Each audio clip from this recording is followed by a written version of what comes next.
Michael, what's today's audio? Today, we're comparing integrated amplifiers. It's a comparison between Marantz's PM-12 OSE and Luxman's L-505Z. Michael, did you buy another audio device? Yes, I did. Recently, Marantz released a device called Model M1. It's a switching amplifier, and it's become quite popular. But it's not the Model M1, is it? I thought the Model M1 wouldn't match the level of equipment I use. So, I decided to purchase the switching amplifier PM-12 OSE and compare it with Luxman's AB class integrated amplifier L-505Z. It's like, is there a difference between switching amplifiers and AB class amplifiers? Master, you also want to know the difference in sound between a switching and an AB class amplifier, right? Yes, I do want to know. So, was there a difference in sound between the switching and AB class amps? In conclusion, the sound was quite different. Which is better probably depends on personal preference.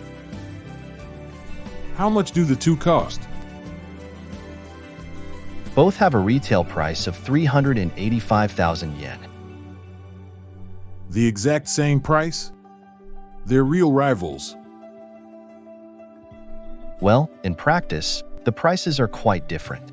The PM-12 OSE is no longer in production and is priced at 258,000 yen, while the actual price of the L-505Z is around 346,500 yen. So you bought a discontinued product? Yeah, the PM-12 OSE has almost the same internals as Marantz's current product, the Model 30. And yet, the actual price is 100,000 yen cheaper than the Model 30. In 2024, it was still available, so I bought the PM-12 OSE. I see. What equipment did you use? The music source was Amazon Music, the network streamer was LinkPlay's WM Pro Plus, the DAC was SMSL's DO 300EX, and the sound output went to B&W's 705S3 speakers from each amplifier. How did it sound? Since one is switching and the other is AB class, I expected the sound to differ, but it was actually quite different. In what way? The PM-12 OSE had a higher level of treble. The 705S3 from B&W is known for its sharp treble, but it sounded even more refined. Previously, I used an Accuphase E380 with the 705S3. That combination had sharp highs, but the highs from the PM-12 OSE were even crisper. It seems like the PM-12 OSE controls the speakers better, which leads to those fast, crisp highs. Are the specs different? Here's a simplified spec comparison.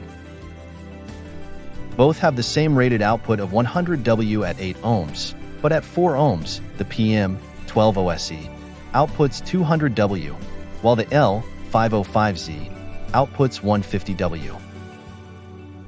However, the rated output doesn't seem to affect the sound much. Anything else? The harmonic distortion is lower in the PM-12 OSE, but since both are low enough, it probably doesn't affect sound quality.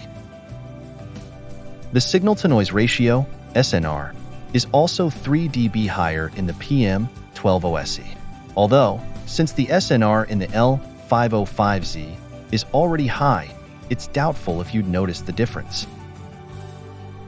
Then there's the damping factor. The PM-12 OSE has a damping factor of 500, while the L-505Z has 200. What's the damping factor again? The damping factor indicates the amplifier's ability to control the speaker's vibrations. It's the ratio of the amp's output impedance to the speaker's impedance. It's said that a damping factor of 100 or more is sufficient, so there may not be much difference between 500 and 200. But if you're focused on the numbers, you could say there's a difference between 500 and 200. The power consumption is also quite different. The PM-12 OSE uses 130W, while the L-505Z uses 270W. That means the PM-12 OSE costs about half as much in electricity. So, the PM-12 OSE outperforms in all the specs? That's right. Normally, you wouldn't see such a spec gap between amplifiers in the same price range. But this time, we're comparing a switching amp to an AB class amp. That's why the numbers are all better for the PM-12 OSE. By the way, what's the difference between an AB class amp and a switching amp? That's the key point here. Amps like Class A and AB are collectively called linear amplifiers. In contrast, amps that amplify signals using switching are called switching amplifiers. Let's compare linear and switching amps. In terms of how they operate, linear amplifiers continuously amplify analog signals. Switching amplifiers convert the signal into digital, amplify it by rapidly switching it on and off, and then use a low-pass filter to convert it back into an analog signal. Linear amplifiers have low efficiency. In the case of AB class, only about 50% of the signal is used. For Class A, it's only 20 to 30%. Much of the electricity is wasted as heat. Switching amplifiers, on the other hand, have very high efficiency, over 80%. As a result, they produce much less heat. In fact, the L-505Z generates a lot of heat. The top panel gets quite hot, but with the PM-12 OSE, I was surprised that the top panel didn't get hot at all. Also, linear amps typically have higher sound quality with lower distortion. Switching amps have improved in recent years and sound better, though early models were inferior to linear amps. However, with the PM-12 OSE, I didn't notice any noise at all. It's safe to say that it's completely different from the early switching amps. Linear amps, on the other hand, produce a lot of heat and require large heat sinks.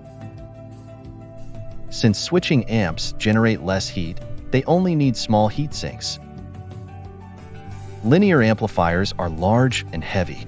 The L-505Z weighs 22.5 kilograms. Switching amps are smaller and lighter, though the PM-12 OSE still weighs 15.7 kilograms. I think it's because they paid attention to components other than the switching amp itself. An amplifier like the PM-12 OSE at 15 kilograms would be impossible with AB class. Linear amps have lower noise and less high-frequency interference. Switching amps tend to produce high-frequency noise, so measures are needed to counteract this. As I mentioned earlier, though, I didn't notice any high-frequency noise with the PM-12 OSE. Because of these characteristics, high-end audio systems have historically favored linear amplifiers. But now that the shortcomings of switching amps have been resolved, we're seeing more switching amps on the market. If switching amps perform so well, other manufacturers should be making them too, right? Marantz sells switching amps, but they use power amp modules from other companies. It's probably difficult to develop a power amp with switching technology entirely in-house. In that case, other amplifier makers could just use those other companies' switching amp modules and sell them, right? That's likely a matter of company pride. They probably don't want to use other companies' parts for the power amp section. Besides, most traditional amplifier manufacturers make AB class models. Some even make Class A amps. But when it comes to switching, you mostly see compact Chinese-made models. Since the history of linear amps is so long, I think there's still resistance to releasing switching amps.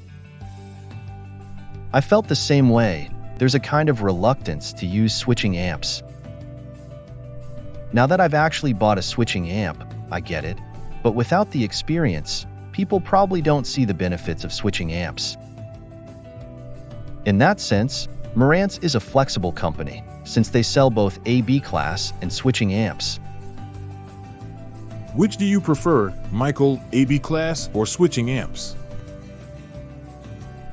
Honestly, after listening, I didn't feel that one was clearly better than the other. However, the resolution of the highs was better on the switching PM-12 OSE. But whether that means the sound is better is a matter of preference, I think. Marantz has its sound, and Luxman has its sound. At least, I didn't feel that the switching PM-12 OSE was inferior to the L-505Z. If Luxman made switching amps too, it would expand their product range, and they could make a switching amp that capitalizes on Luxman's strengths. Switching amps may have a slightly negative image in the audio world, but they have a lot of advantages like efficiency and lightweight. If we focused only on efficiency, Class A amps wouldn't exist anymore. I'd love to try an Accuphase switching amp if they ever made one. This turned into a deep conversation about linear and switching amps. Master, which do you want more now, a linear or a switching amp? I'm not sure.